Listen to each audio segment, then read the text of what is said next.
आज लोग आपके सामने ये dark fantasy chocolate choco files को अनबॉक्सिंग करके दिखाएंगे। देखो, ये प्राइस है कितना है? बीच नंबर 8 मैंने प्राइस कितना है भाई? ये कहाँ पर? 10 10 रुपया भाई, 10 रुपया प्राइस माने 10 रुपया। फिर देखो, ये बारकोड पर स्कैन करोगे तो सब डिटेल्स आ जाएगा। तो मैं कुछ देर बाद ही ये अनबॉक्सिंग करने वाला हूँ। तो देखो, ये डार्क फैंटेसी चॉकलेट है, बहुत बहुत ज़्यादा शानदार। ऊपर से लगता है शानदार, भीतर से देखता हूँ अनबॉक्सिंग करके। तो खुल क्यों नहीं रहा है?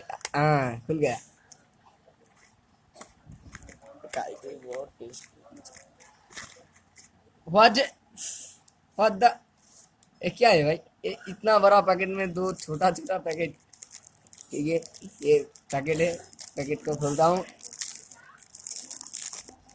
ओ, क्या है इतना बड़ा? मुझे ये पैकेट है, एक पैकेट बाद में खाऊंगा हम लोग। ये बहुत टेस्टी है। बहुत टेस्टी है, तो रख देता हूँ। ठीक है। इसके आज मेरे चैनल को सब्सक्राइब कीजिए एंड नोटिफिकेशन बेल आइकन को बहुत दबा दीजिए। सो आपके बाय बाय दोस्तों। फिर एक डार्क फैंटेसी चोको फाइल्स आपके सामने पिछले सप्ताह आऊँगा। तो टोटली बाय बाय।